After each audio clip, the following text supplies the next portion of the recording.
Good morning! Punta tayo sa ating kusina. Tayo'y magluto. Ang dami na tinulutuin mga kapaksil. Grabe. Yes, ito muna tayo ha.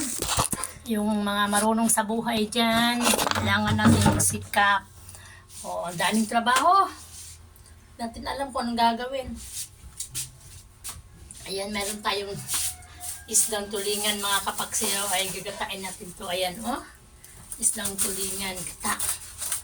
Grabe. Mahal ang isla ngayon, pero okay lang. At least naman, mabilis sa pwesto ko kasi ito. Ayan.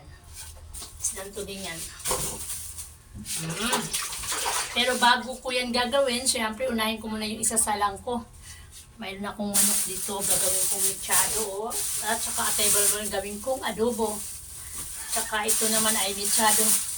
Kaya mga kapagso talaga naman, kapag nag-iisa ka lang, sa pagkikilos, talagang